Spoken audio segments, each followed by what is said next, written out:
अस्सलाम वालेकुम एवरीवन। मेरा नाम साकिब महमूद है। मैं मेडिकल स्टूडेंट हूँ। आज मेरे गेस्ट हैं मोहम्मद इब्रार। दरअसल हम बात करना चाहते हैं कि हमारे सामने एक क्रीम ऑफ नेशन का एक फ़र्द है जो कि किसी एक ऐसी स्टेज पे पहुंचा है जिसमें इसकी ज़िंदगी को काफ़ी दुश्वारियों का सामना है। मैं पूछना इस वजह से चाहता हूँ क्योंकि ये यंग है, ये यूथ है। तो इनके क्या जज्बात हैं, इनकी क्या राय है, इन्होंने कितनी स्ट्रगल की है इस जगह पर पहुंचने के लिए। तो इस बारे में हम इनसे पूछते हैं। अस्सलाम वालेकुम। क्या हाल है आपका? ठीक है।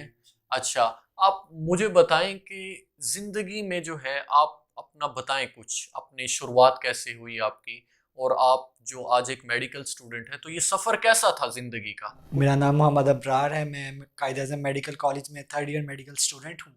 तो आज मैं थोड़ा अपना स्टोरी का बताऊँगा कि यहाँ तक किस तरह पहुँचे हैं और कौन से अप एंड डाउन्स थे, कि ये एक स्मूथ सफ़र नहीं था।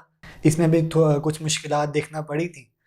तो सबसे पहले तो एक बैकग्राउंड था, मतलब कि फाइनेंशियल तो नहीं था इतना मसला ना।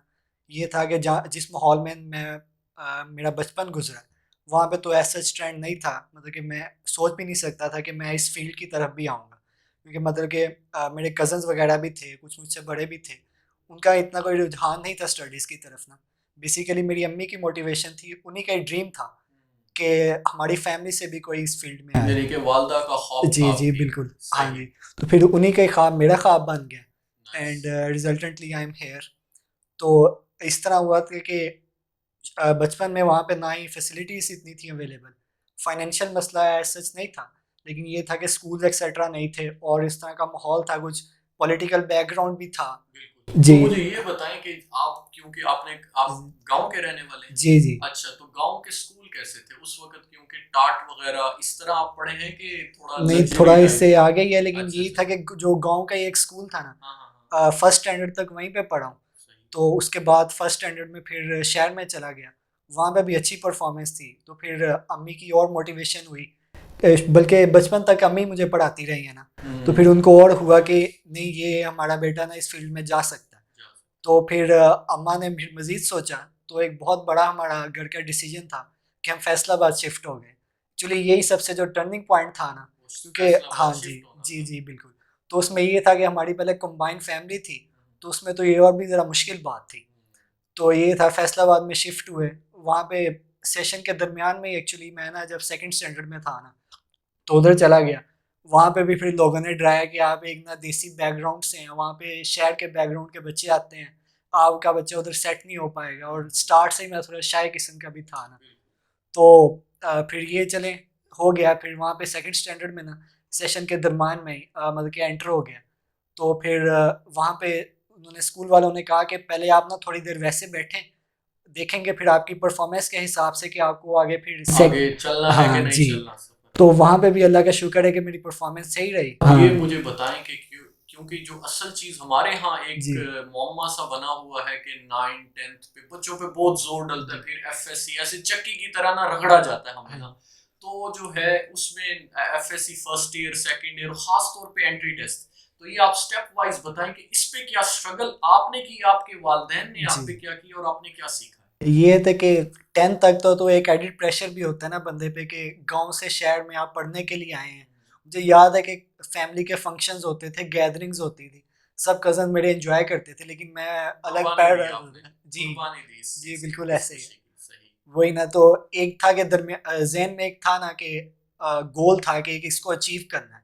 तो उसके लिए था यही, आपको जैसे बताया कि कज़न्स हैं वो एन्जॉय करते थे, गैदरिंग्स वगैरह होती थी, और एक थोड़ा पॉलिटिकल बैकग्राउंड भी है अच्छा। कि इलेक्शंस वगैरह पे भी सारा होता था कि हल्ला गुल्ला होता अलग था, होता लेकिन मैं था कि अलग ही था सबसे। तो अपना जो फोकस था ना, उससे नहीं मैं कभी भी उससे हटा। हटे। तो 10th तक तो अल्लाह का शुक्र है, मतलब कि ना टॉपर्स के अंदर ही था मैं ना। नाइस। जी।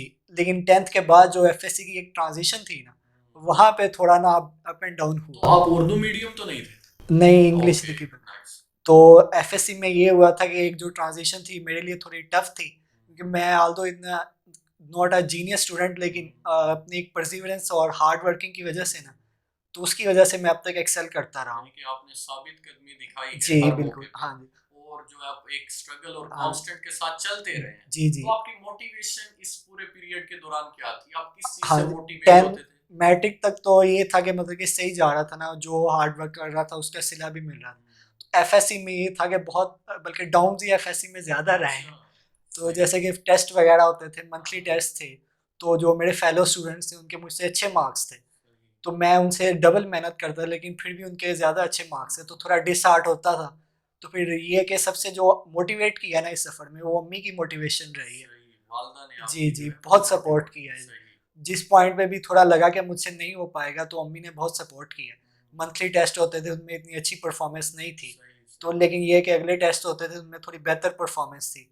फिर याद है कि जब फर्स्ट ईयर का रिजल्ट आया ना, तो मोस्टली फेलोज़ के मुझसे ज़्यादा मार्क्स थे। सही मतलब कि हमारा अगर M1 सेक्शन था ना, तो हाँ, M4 के कुछ स्टूडेंट्स थे मेरे दोस्त थे, उनके भी ज़्यादा मार्क्स। सही। तो आपको थोड़ा डिप्रेस हो जी गए कि भाई मैंने उसमें तो इतनी ज्यादा मेहनत की थी, तो जी अब जी जो है बिल्कुल। मेरी तो सक्सेस उसमें रेट यही डाउन था है। कि मैं बहुत ज़्यादा डिप्रेस्ड हो हाँ गया ना, हाँ तो हाँ, इसमें थोड़ी नाशुक्री भी कर दी। आल्दो मेरे मार्क्स सही थे लेकिन मैं अच्छा, कंपैरिजन में पड़ गया कंपैरिजन था। में पड़ गए, जी, सही और यही बात है कि आपको बस अपना ना जो है वो स्ट्रगल करते रहना चाहिए और बाकी आप अल्लाह की ज़ात पे छोड़ दें। सही सही। तो उसमें भी फिर अम्मी ने थोड़ा सपोर्ट किया कि कोई नहीं बेटा, हर एक का अपना नसीब है। और तो ये आपका एंट्री टेस्ट कैसे निकला, इसमें हाँ जी, बताइए ये भी क्या आपको बताता हूँ। मोटिवेशन थी? क्योंकि सिर्फ हाँ, दो हमारे पास जो है 3 महीने होते हैं जी, एफएससी जी। के, तो ऐसी क्या फोर्स थी, ऐसा क्या जुनून और इश्क था कि आपको एक तो लगाव भी था दिली मेडिकल से, जी। तो क्या एक मेन मोटिवेशन बताएं हमें? यही था कि एफएससी फर्स्ट ईयर का भी रिजल्ट आ गया ना, फिर जो एफएससी का रिजल्ट था ना, वो तकरीबन 1 हफ्ता पहले आया ना एंट्री टेस्ट से। तो उसमें भी मेरे 980 के अराउंड मार्क्स थे, जो अच्छा, कि एवरेज मार्क्स एवरेज हैं। थे, हाँ, ये कोई खास तो जी, नहीं है। जी। तो उसमें भी फिर थोड़ा डिप्रेस्ड हुआ, फिर अम्मी ने सपोर्ट किया, कज़न्स हैं कुछ उन्होंने भी सपोर्ट किया कि कुछ नहीं होता, कि अब आपका मेन गोल एंट्री टेस्ट है, वहाँ पे आप इंशाल्लाह अच्छा करोगे। फिर एंट्री टेस्ट की प्रिपरेशंस में भी जो इलेक्शंस था जिसमें पीटीआई इलेक्ट भी हाँ हुई, हाँ हाँ। तो वो भी आपको बताया कि थोड़ा पॉलिटिकल तो बैकग्राउंड है। आपके वालिद हाँ। साहब पॉलिटिशियन थे? जी, मतलब कि फैमिली अच्छा अच्छा, पॉलिटिशियंस फैमिली, नहीं है, सही एक सही। हिस्ट्री है ना, हाँ जी हाँ तो जी। उसमें भी कुछ टाइम ज़ाया हुआ है, मतलब कि थोड़ा पर्सनल इंटरेस्ट भी फिर डेवलप हो जाता है, तो उसमें कुछ टाइम ज़ाया हुआ है। ये लेकिन ये है कि अपनी एक पेस के हिसाब से ना पढ़ता रहा मैं। सही। तो उसमें भी ये है कि फिर एंट्री टेस्ट तो उसमें भी मतलब कि ठीक था, मार्क्स 979 थे। वो भी मतलब कि ना ठीक है, बस ज़्यादा हाँ, अच्छे नहीं है। तो सही। फिर थोड़ा ना फिर डिप्रेस्ड हुआ, लेकिन फिर अम्मी कहते कोई नहीं, ये अच्छे मार्क्स हैं। तो उसमें मेन पहले एम ये था कि इंशाल्लाह पीएमसी में हो जाएगा। अच्छा, फिर अम्मा कहती कि कुछ नहीं होता, जिधर भी हो जाएगा ना हम आपके साथ ही जाएँगे, कोई अच्छा, मसला नहीं है। सही। तो फिर लिस्ट वगैरह सबमिट कराई, डॉक्यूमेंट्स वगैरह करवाए, तो फिर यहाँ पे क्यूएमसी में नाम आ गया। अच्छा, अल्लाह का शुक्र है। तो यानी कि आप पूरी जर्नी के अंदर, आपके जी, सफर जो है जिंदगी का, अभी आपकी 21-22 जी, साल जी। उम्र होगी, तो इसमें वालदा का बड़ा अहम बहुत किरदार है, अहम किरदार जो है। कि एक प्रेशर की तरह ना आपको हाँ। उन्होंने मोटिवेट हाँ किया। जी, और और मुझे एक और बात याद है कि मेरा ना फिज़िक्स का पेपर नहीं सेकंड ईयर का ठीक हुआ था ना, अच्छा अच्छा अच्छा, तो हमारा अगले दिन ना इस्लामियात का या पीएस का पेपर था, सही। उसमें 2 छुट्टियाँ थी। अच्छा। तो फिज़िक्स तब रमज़ान चल रहा था ना, तो मेरा फिज़िक्स का पेपर थोड़ा अच्छा नहीं हुआ था। तो मैंने ना आके मैं बस सो गया, मैंने ना ही कुछ खाया-पिया, बात भी नहीं कर रहा था। सही। फिर अम्मी ने मुझे बहुत सपोर्ट किया, फिर अम्मी ने मुझे तो ये तक कह दिया कि अगर आपका ना भी हुआ ना, तो जैसे आपकी ख्वाहिश होगी कि रिपीट करना हुआ, तो आप अच्छा, रिपीट भी कर सकते हैं। सही सही रिपीट ना भी करना हो, अगर प्राइवेट भी हुआ ना, तो हम किसी तरह अफोर्ड कर लेंगे। सही तो फिर सही। उसने मुझे बहुत ज़्यादा ज्यादा, मोटिवेट तो किया। आपके एफएससी में कितने मार्क्स थे? मेरे 980 थे। 980 और हाँ, एंट्री टेस्ट में? एंट्री टेस्ट में 979। लेकिन नाम निकल आया हाँ जी। माशाल्लाह, ऑलमोस्ट एवरेज थे तो हाँ आपका नाम निकल जी, आया। यहाँ पे सही। 175 था अपग्रेड। लिस्ट जी। सही। तो इसमें ना अभी रिसेंटली मेरे कज़न का भी हुआ है ना, अच्छा। तो उसके 1030 मार्क्स हैं। तो मैं फिर कंपेयर कर रहा था कि ये तो मुझसे बहुत ज़्यादा मार्क्स है, लेकिन फिर मैं अपने आप को लकी समझता हूँ ना कि हो गया। फिर खैर इसमें नाम आ गया, फिर हम लोग अम्मी लोग इधर शिफ्ट हो गए ना, उन्होंने मुझसे वादा तो भी किया था। स्टूडेंट्स को क्या कहना चाहेंगे जो हाँ काफी जी, स्ट्रगल करते हैं, जी। बाज़ औक़ात कोई डिप्रेस होता है, तो ये है उनको कि क्या जो भी कहना आप चाहेंगे? मेहनत करते हैं ना, जी। उसका अल्टीमेटली आपको सिला मिल सिला जाता है। मिल। ये होता है कि मैं ये सोचता हूँ कि आपको उस वक़्त सिला नहीं ना मिला, तो वो आपका सिला रिज़र्व हो जाता है और आपको आइंदा वक़्त में मिलेगा। मतलब अब फर्स्ट ईयर में भी ये था ना, फर्स्ट ईयर एमबीबीएस में अल्हम्दुलिल्लाह मेरी डिस्टिंक्शन है बायोकेम में। नाइस। तो मैंने ये फिर मुझे पता लग गया कि जो पहले मैंने मेहनत की थी ना, वो सिला मेरा रिज़र्व हो के मुझे अब मिला। सही। यानी कि और आप कह रहे हैं कि एक स्ट्रगल और एक कांस्टेंट बंदा पुश के साथ चलता अपनी रहे पेस पे हमेशा। चलता रहे हाँ, ना, दूसरों के साथ बस कंपेयर ना करें और अपनी सही। पेस पे चलते रहें और ट्रैक से हटे ना। इस हवाले से भी हमें बताएं। आपने बताया कि मोटिवेशन आपकी वालदा थी, जी जी जिन्होंने एक जुनून, एक ऐसे जो जज्बा होता है ना, जी वो जी आपके अंदर भरते रहे। जी जी। तो ये मुझे बताएं कि आपने इन 21 सालों में, 22 सालों में जिंदगी से क्या सीखा है? कुछ ऐसी चीज जो आपको लगती हो कि मैंने ये चीज सीखी है जो कि मेरे लिए फ्रूटफुल है। इसमें यही है कि अपना ना कंपैरिजन ना करें दूसरों के साथ, सही। और एक जो अपनी पेस पे आप चल रहे हैं ना वो चलते रहें। मतलब कि अब मैं, अगर मुझसे एक टाइम पे बहुत ज़्यादा नहीं पढ़ा जाता, लेकिन मैं वो यही है कि रोज़ थोड़ा थोड़ा पढ़ता रहता हूँ। सही। तो यही है कि एक अपनी पेस पे चलते रहें और कंपेयर ना करें दूसरों के साथ। यानी कि कछुए की हाँ चाल चलती रहनी जी चाहिए जी और बिल्कुल। कभी इससे मायूस नहीं होना हाँ जी। चाहिए। आप जिंदगी में कभी और ना ये कभी है कि फ्रूटफुल होंगे। एथिक्स बहुत इंपॉर्टेंट है, क्योंकि अगर सही। इंसान से एथिक्स निकाल लिया जाए ना तो उसमें और जानवर में डिफरेंस नहीं रहेगा। जबरदस्त। तो इसलिए एथिक्स में एक रिस्पेक्ट का एलिमेंट इंपॉर्टेंट है। और सही। जैसे आज की जनरेशन है तो वो समझती है कि जो जितनी गालियां देता है उतना ही कूल है, हालांकि ये बिल्कुल गलत नाइस फिलॉसफी है। पॉइंट। सही, आपने बिल्कुल जबर। जी और अपनी वालदा के लिए आपका क्या पैगाम है, जिन्होंने जो है आपकी आपकी एक तो ग्रोथ भी की, जी क्योंकि वालदैन जो होते हैं ये ऐसे समझे कि सूरज और चांद की मानिंद होते हैं, दो जी वालिद ऐसे और ही है। वालदा साहब। तो वालदा के लिए क्या पैगाम है और वालिद साहब के लिए, क्योंकि मे भी वो देख लें इस वीडियो को, हाँ जी। तो उनके लिए कुछ कहना चाहेंगे? अम्मी के लिए यही तो है कि सबसे पहले तो बहुत थैंक यू अम्मी को, क्योंकि उन्होंने उन्होंने मुझे अब तक ना इमोशनली गिरने नहीं दिया। थोड़ा जब भी इमोशनल इंस्टेबिलिटी आई तो उन्होंने बहुत सपोर्ट किया। और ये है कि वालदेन की अपनी कदर करें। जो सबसे नेमत है ना इंसान के लिए, सबसे बड़ी इस दुनिया में, वो वालदेन ही है। क्योंकि जो हम अचीव भी करना चाहते हैं ना, वो अल्टीमेटली ये है कि उनको प्राउड फील कराना है हमने।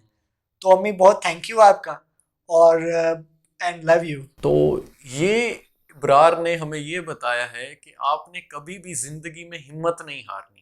और उनकी जो स्ट्रगल है वो ये बताती है कि इंसान अगर किसी चीज को गोल बना ले तो वो हमेशा उस चीज पे पहुंचता है। इनकी वालदा का बहुत अहम किरदार रहा है इनकी ग्रोथ में और इनके करेक्टरिस्टिक्स और इनकी अखलाकियात में, जो कि अभी नजर भी आ रही थी।